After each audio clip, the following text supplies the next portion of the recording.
જૂના જમાનાની એક વાત છે. લાખો પોતાની સાથે એનો એક વફાદાર કૂતરો બંને નગરમાં ફરતા હોય છે.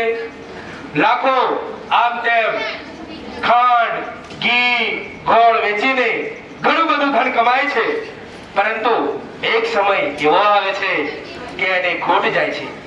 ખોટ જતા લાખો અને કૂતરો બંને વાતો કરતા હોય છે. કૂતરો પોતાના શેઠને ઉદાસ જોઈ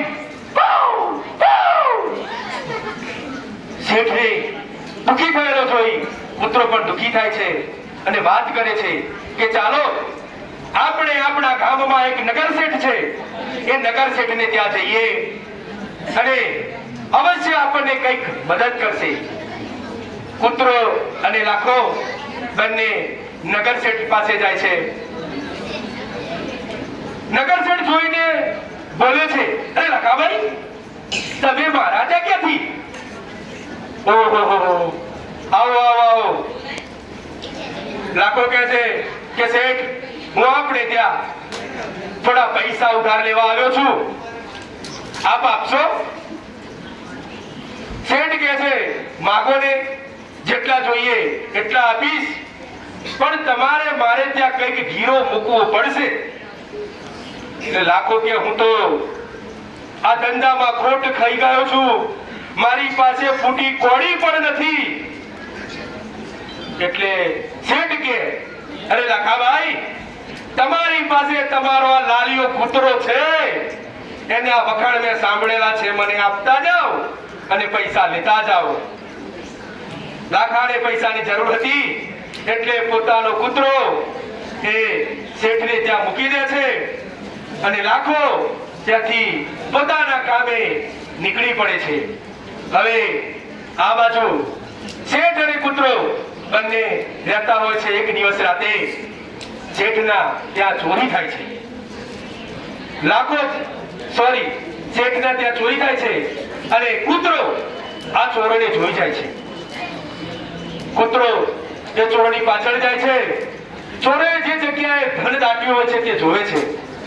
એટલામાં સવાર પડે છે અને સવાર પડતાની સાથે જ કૂતરો શેઠનું ધોતિયું ખેંચી એમને એ દાટેલા ધન જોડે લઈ જાય છે. આ જોયા પછી શેઠ બહુ ખુશ થઈ જાય છે અને શેઠ નક્કી કરે છે કે લાખાએ મારા ત્યાં જે કૂતરો મૂક્યો છે તે ખરેખર ખૂબ જ વફાદાર છે. મારે એના પૈસા જોઈતા નથી, પણ મારે આ કૂતરાને છોડી મૂકવો જોઈએ. શેઠ કૂતરાના ગળામાં એક ચિઠ્ઠી લટકાવે છે અને કૂતરાને છોડી મૂકે છે. આ બાજુ કૂતરો જતો હોય છે અને આમ સામેથી લાખો ધન કમાઈને શેઠને પૈસા પરત આપવા આવતો હોય છે. એટલામાં તો એ સામે કૂતરાને જોવે છે. કશું પણ સાંભળ્યા વિના કૂતરો અને શેઠ લાખો કૂતરા ઉપર લાકડીનો પ્રહાર કરે છે અને કૂતરો ત્યાં બેભાન થઈ જાય છે. એટલામાં લાખો એના ગળામાં રહેલી ચિઠ્ઠી જોવે છે અને વાંચે છે. ચિઠ્ઠીમાં લખ્યું હોય છે કે લખાભાઈ, આપણા કૂતરાએ મારા ત્યાં જે ચોરી થયેલી એ તમામ ધન મને પરત અપાવ્યું છે. હું રાજી ખુશી તેને છોડી મૂકું છું. અને આ વાંચ્યા પછી લાખો ખૂબ જ દુઃખી થાય છે અને એ કહે છે, મારી ભૂલ થઈ ગઈ, આવા વફાદાર કૂતરાને મેં મારી નાખ્યો. બસ, અસ્તુ. જય જય ભારત. સ્માઈલ.